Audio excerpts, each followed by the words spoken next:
Hello students, welcome to my YouTube channel. और आज के इस वीडियो में हम लोग पढ़ेंगे कॉलम्स लॉ के बारे में।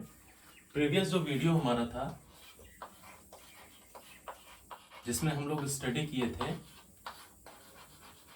इलेक्ट्रोस्टैटिक्स में चार्जेस के बारे में, तो आज के इस वीडियो में हम लोग पढ़ेंगे कॉलम्स लॉ के बारे में। तो प्रीवियस जो हमारा वीडियो था उस वीडियो में हम लोग ने चार्ज के बारे में स्टडी किया, प्रॉपर्टीज ऑफ चार्जेस के बारे में स्टडी किया, और फिर हमने देखा कि हम लोग किसी भी बॉडी को कैसे चार्ज करते हैं। तो आज हम लोग फाइंड करेंगे force between two charges at rest, electrostatic force, जो दिया गया था कॉलम के द्वारा, जिसको हम लोग जानते हैं कॉलम्स लॉ से। तो कॉलम्स लॉ क्या कहता है? Coulomb's law it will give you the magnitude of force और the magnitude of electrostatic force. Electrostatic force हम लोग बोलते हैं force between two charges at rest. Electrostatic force between two charges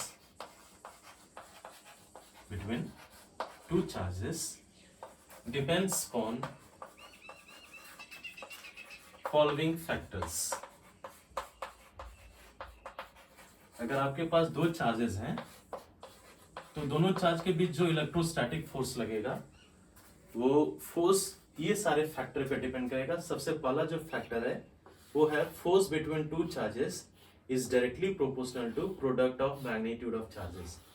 इसका मतलब हुआ कि फोर्स जो होगा वो दोनों चार्ज के प्रोडक्ट का मैग्नीट्यूड के डायरेक्टली प्रोपोर्शनल होगा। Number one first factor. Second factor जो होगा फोर्स का जो मैग्नीट्यूड होगा वो आपका इनवर्सली प्रोपोर्शनल होगा डिस्टेंस के स्क्वायर का, आर स्क्वायर, अगर आर आपका डिस्टेंस है बिटवीन चार्जेस। और थर्ड आपका है वो है मीडियम पे डिपेंड करेगा, medium in which charges are placed, in which charges are placed. So ये थ्री फैक्टर्स हैं जिसपे आपका इलेक्ट्रोस्टैटिक फोर्स डिपेंड करता है। अगर मेरे पास दो पॉइंट चार्जेस हैं, सबसे पहला चार्ज को अगर मैं Q1 से रिप्रेजेंट करता हूँ, मेरे पास दूसरा चार्ज है Q2। अब हम लोग जानते हैं चार्जेस दो नेचर के होते हैं, पॉजिटिव और नेगेटिव। सो इसलिए अभी हमने Q1 Q2 रखा। ये पॉजिटिव नेगेटिव कुछ भी हो सकता है। और ये दोनों चार्जेस के बीच का सेपरेशन कितना है? R। दोनों चार्जेस क्या है? स्टेशनरी चार्जेस हैं।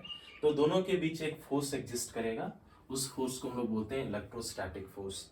और ये जो फोर्स है वो डिपेंड करेगा ये सारे फैक्टर पे। जो आपका फर्स्ट फैक्टर है वो है आपका प्रोडक्ट ऑफ चार्जेस का magnitude, first factor. Second factor है distance R, force is inversely proportional to R square. और थर्ड फैक्टर है ये जो दो चार्जेस हैं उन दोनों का बीच का मीडियम क्या है। क्लियर है? अगर ये एयर मीडियम में प्लेस्ड हैं तो उनके बीच फोर्स क्या होगा। अलग मीडियम में अगर हम लोग चेंज कर दें चार्जेस को तो उन लोग के बीच फोर्स क्या होगा, वो दोनों चार्जेस के बीच फोर्स क्या होगा। तो मीडियम टू मीडियम क्या करेगा, ये आपका फोर्स क्या करेगा, चेंज करेगा। तो हम लोग थर्ड जो फैक्टर है वो है medium in which charges are placed. तो इसी को हम लोग बोलते हैं कॉलम्स लॉ ऑफ इलेक्ट्रोस्टैटिक्स। अगर मैथमेटिकल एक्सप्रेशन हम लोग देखें, ये दो इक्वेशन 1 और इक्वेशन 2 को कंबाइन करें तो हम लोग फोर्स को लिख सकते हैं force is directly proportional to Q1 into Q2 mod upon force is inversely proportional to R square, so R square. Clear है? और जब हम लोग प्रोपोर्शनैलिटी को हटाते हैं तो एक हम लोग कांस्टेंट लेते हैं K, Q1 into Q2 upon R square. तो ये कॉलम्स लॉ का क्या है, मैथमेटिकल एक्सप्रेशन। यहाँ पे K क्या है? हमारे पास K जो है वो एक प्रोपोर्शनैलिटी कांस्टेंट है, अ प्रोपोर्शनैलिटी कांस्टेंट। ये प्रोपोर्शनैलिटी कांस्टेंट है एंड इसका K का जो वैल्यू है वो मीडियम टू मीडियम चेंज करेगा। Its value depends upon the medium, upon the medium. K एक कांस्टेंट है but the value of K will change from medium to medium. So ये आपका कॉलम्स लॉ है। अब हम लोग देखेंगे कि K का वैल्यू क्या है, एक्सपेरिमेंटली कितना कैलकुलेटेड किया गया। तो K का जो वैल्यू है वो फाइनली भी हम लोग ऑब्टेन करेंगे। अभी हमने फोर्स फाइंड किया, force between two charges at rest. So हमारे पास फोर्स का वैल्यू क्या है, F का जो हमारे पास वैल्यू आया वो आया K into Q1 into Q2 upon हमारे पास दो चार्जेस हैं, फर्स्ट चार्ज पॉइंट चार्जेस हैं Q1, सेकेंड चार्ज है Q2 and these two charges are separated by a distance R। तो हमारे पास जो फोर्स आया वो कितना आया, मेरे पास जो फोर्स आया वो आया K into Q1 into Q2 by R square. तो ये आप देख सकते हैं कि फोर्स जो है वो 3 फैक्टर्स पे डिपेंड कर रहा है, Q1 इंटू Q2 के mod, product of charges, F depend कर रहा है सेपरेशन बिटवीन चार्जेस, और F डिपेंड कर रहा है K, और K का वैल्यू फाइनली मीडियम पे डिपेंड करता है। तो अगर K की वैल्यू की मैं बात करता हूं तो K का जो वैल्यू होता है वो होता है 1/4 पाई एप्सिलॉन नॉट। क्लियर है? इसको हम लोग एप्सिलॉन नॉट अभी देखेंगे, एक टर्म है एक्सपेरिमेंटली कैलकुलेटेड है 1/4 पाई एप्सिलॉन नॉट, और इसकी जो वैल्यू होती है वो होती है 9 इंटू 10⁹ न्यूटन मीटर स्क्वायर पर कॉलम स्क्वायर। और ये वैल्यू हम लोग कब यूज करेंगे, जब चार्जेस किसमें प्लेस्ड हो, जब चार्जेस प्लेस्ड हो एयर मीडियम में या वैक्यूम में। क्लियर है?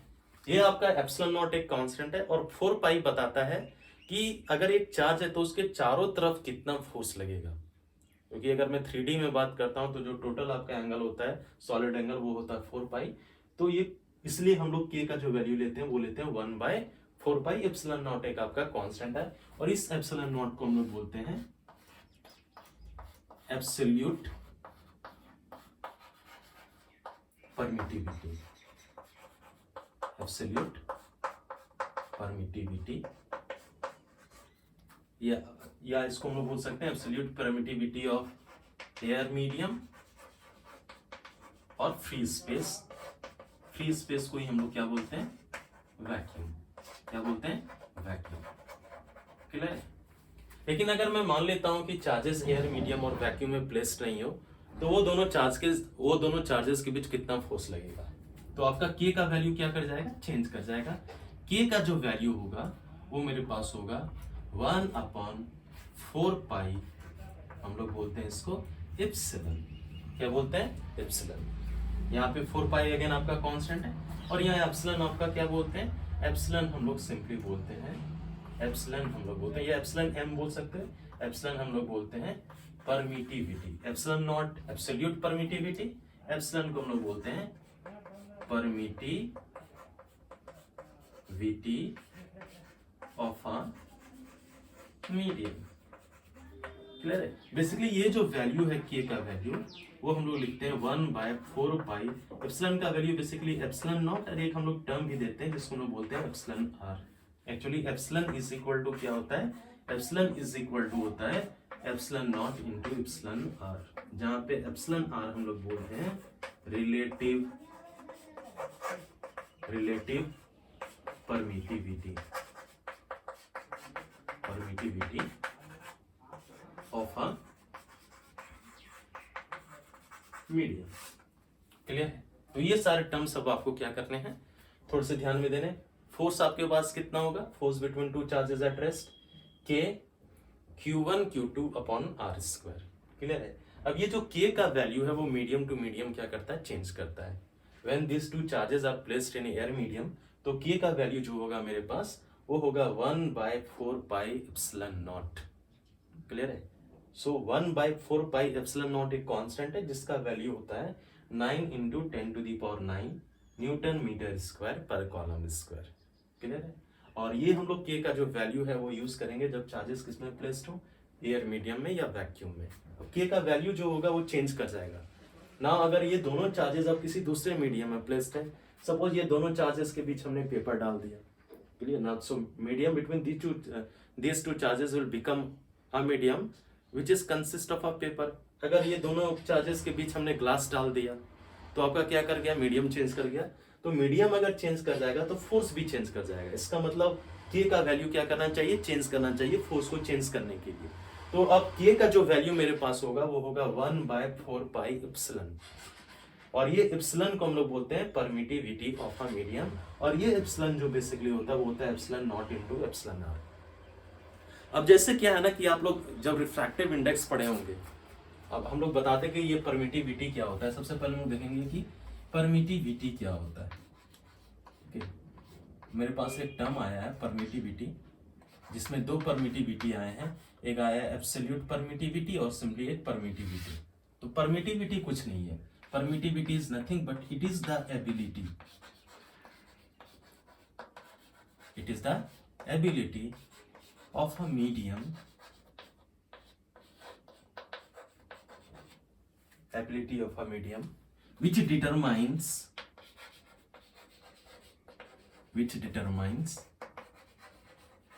the force between two charges placed in that medium,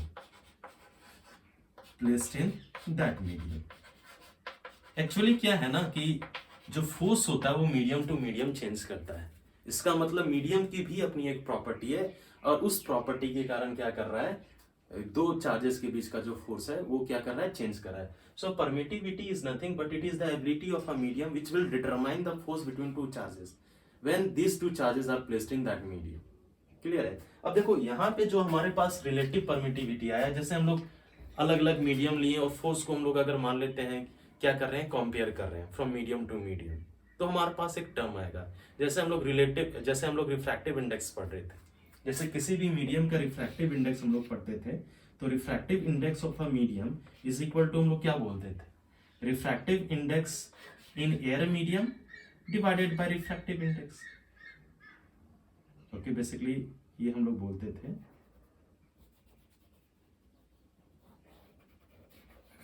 refractive index basically हम लोग स्पीड के टर्म में लिखते थे, तो refractive index of a medium हम लोग क्या बोलते थे, रिफ्रैक्टिव इंडेक्स हम लोग बोलते थे speed of light in air medium by speed of light in that medium, ऐसे हम लोग बोलते थे।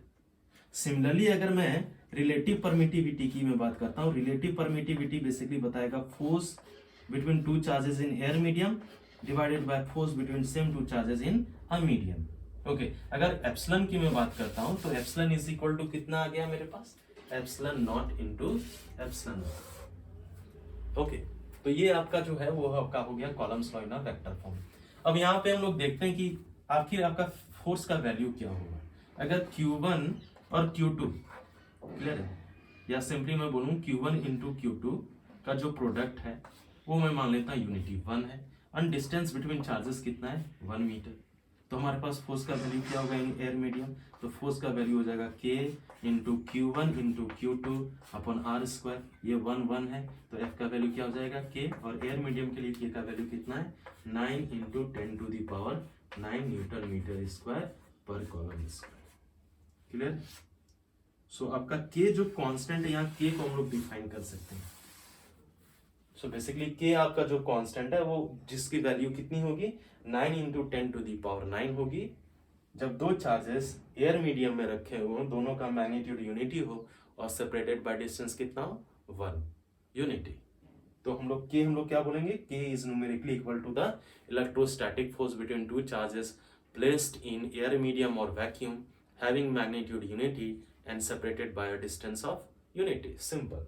तो ये हमारे फोर्स के बारे में हुआ, इलेक्ट्रोस्टैटिक फोर्स के बारे में। बेसिकली एक बार मैं इसको और भी डिफाइन कर देता हूं,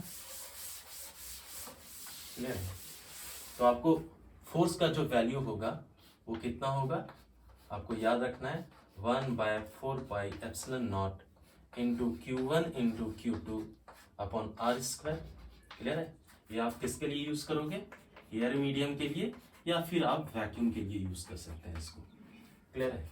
दूसरा जो आपका F का वैल्यू होगा वो होगा 1/4 pi epsilon naught into epsilon R Q1 into Q2 upon R square, जब चार्जेस किसी भी मीडियम में प्लेस। तो ये आपका बेसिकली क्या बता रहा है, force between two charges placed in air और वैक्यूम, और ये आपका बता रहा है force between two charges placed in a medium. अगर मैं क्या करूं, दोनों मीडियम में चार्जेस का मैग्नीट्यूड और डिस्टेंस को सेम रखूं, अगर दोनों को मैं डिवाइड करूं तो मेरे पास आ जाएगा force in air medium divided by force between two charges placed in a medium, medium में चेंज कर दे रहा हूं, तो Q1 Q2 upon R square, Q1 upon Q2 R square 1/4 pi epsilon not 1/4 pi epsilon not आपका क्या हो जाएगा, cancel out हो जाएगा। तो मैं डिवाइड करूं तो 1/4 pi epsilon not 1/4 pi epsilon not cancel, Q1 Q2 cancel, R square cancel, तो मेरे पास कितना आ जाएगा 1/1/1/एप्सिलॉन आर से बचेगा, इसका मतलब एप्सिलॉन आर। और इस एप्सिलॉन आर को भी मैं बताया, इसको हम लोग बोलते हैं रिलेटिव परमिटिविटी, ओके, या समटाइम्स इसको हम लोग डाइलेक्ट्रिक कांस्टेंट भी बोलते हैं, dielectric constant of a medium, of a medium. So आप कैसे डिफाइन कर सकते हो, अगर मेरे पास दो चार्जेस हैं Q1 Q2, दोनों के बीच का डिस्टेंस कितना है R, और ये प्लेस किस में है एयर में, तो मेरे पास ये फोर्स आएगा। सेम टू चार्जेस हैं Q1 Q2, डिस्टेंस कितना है दोनों के बीच R, अब किसी एक मीडियम में रखा हुआ है, तो फोर्स ये हमने फाइंड कर लिया। अब हमने देखा कि जब दोनों को डिवाइड किए तो मेरे पास कितना आया एप्सिलॉन आर, जिसको हम लोग बोलते हैं रिलेटिव परमिटिविटी या डाइलेक्ट्रिक कांस्टेंट। तो आप रिलेटिव परमिटिविटी या डाइलेक्ट्रिक कांस्टेंट को आप डिफाइन कर सकते हो, force between two charges placed in air medium divided by force between same two charges separated by same distance placed in a medium is known as dielectric constant of a medium। तो यहां से हमने क्या define किया, हमने यहां से dielectric constant को डिफाइन कर दिया। क्लियर है? तो आपको ये जो सिंपल फॉर्मूला है स्केलर फॉर्म में, अभी हम लोग इंटरेस्टेड है सिर्फ फाइंड करने के लिए मैग्नीट्यूड। अब हम लोग नेक्स्ट टाइम क्या देखेंगे, नेक्स्ट जो हम लोग देखेंगे वो हम लोग देखेंगे Coulomb's law in vector form. तो Coulomb's law in vector form हम लोग कैसे निकाल सकते हैं।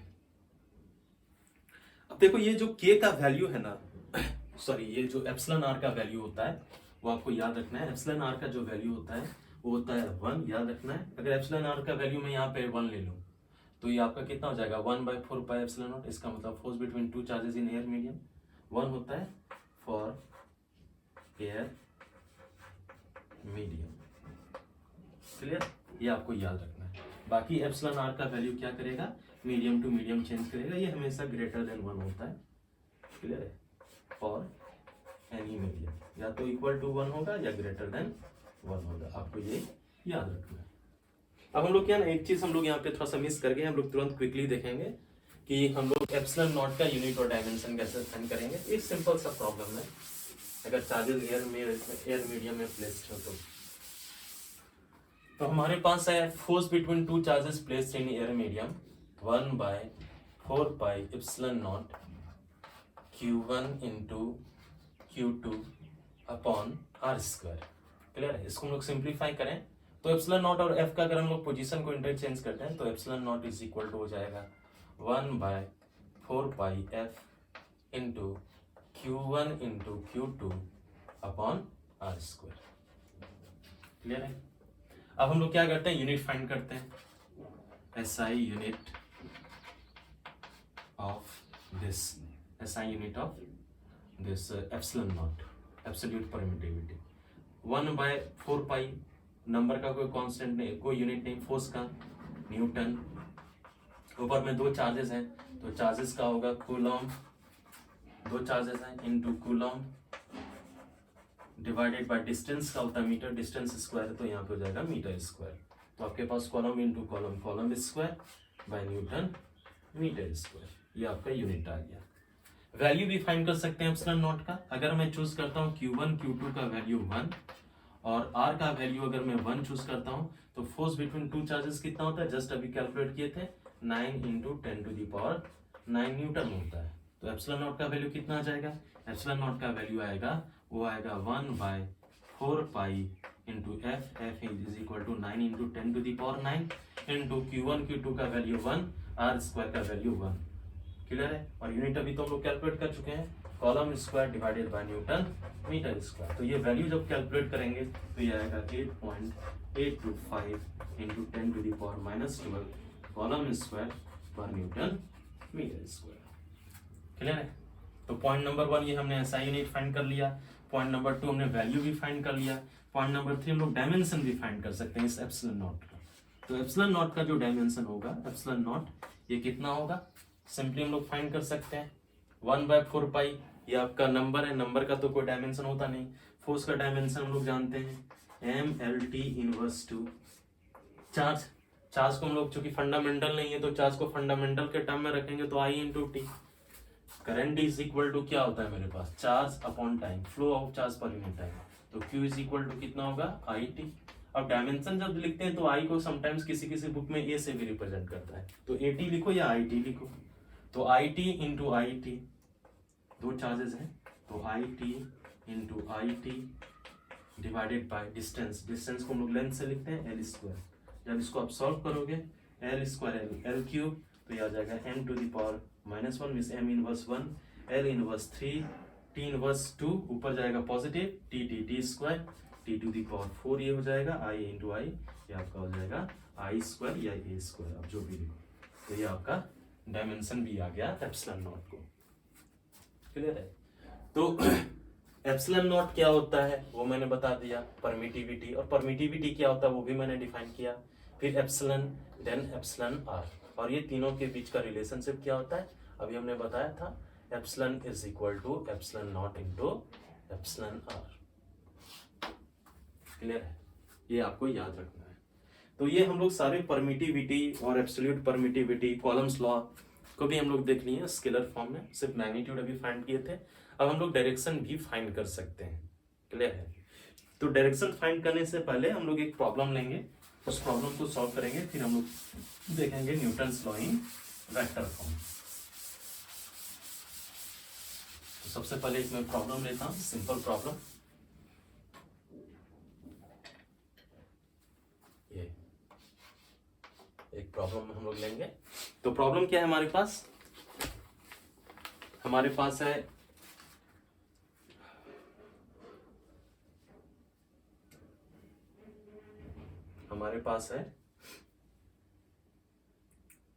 To identical simple pendulums A and B. हमारे पास दो सिंपल पेंडुलम है और ये सपोर्ट है, इस सपोर्ट के साथ क्या है, fixed. To identical simple pendulums A and be suspended from same point, एक सेम पॉइंट से सस्पेंड है। मेरे पास दो सिंपल आइडेंटिकल पेंडुलम है ए एंड बी, ये आपका हो गया ए और ये आपका है बी। दोनों के पास इक्वल चार्ज है, तो रिपल्सन के कारण सपोज ये इक्विलिब्रियम में इस टाइप के एग्जिस्ट कर रहा है, ए एंड बी। क्लियर है? Suspended from same point are having charge q plus Q A and plus Q B. इसके पास है प्लस क्यू ए और इसके पास है प्लस क्यू बी, दोनों के पास पॉजिटिव चार्ज है। और एक चीज दिया हुआ है, Q A is greater than Q B, charge on A is greater than charge on B, ये आपके पास दिया हुआ है। The pendulums are in equilibrium making an angle θ1 and θ2 with the vertical। दोनों इक्विलिब्रियम है और वर्टिकल के साथ दोनों कितना एंगल बना रहा है, एक जो पेंडुलम है वो बना रहा है θ1 और दूसरा जो पेंडुलम है वो कितना बना रहा है, θ2 with the vertical। The separation between the point charges is r। ये दोनों चार्जेस के बीच का सेपरेशन कितना है ये भी दिया हुआ है। The separation between these two charges is equal to r as shown in the figure। And the mass of each bob is m। मास दोनों का दिया हुआ है m, इसका भी मास m, इसका भी मास m। क्लियर है? फाइंड करना है, find number a angle θ1 and θ2, θ1 and θ2 की वैल्यू क्या होगी, and b tension in each string. Okay, tension in each string, तो आपको टेंशन फाइंड करना है।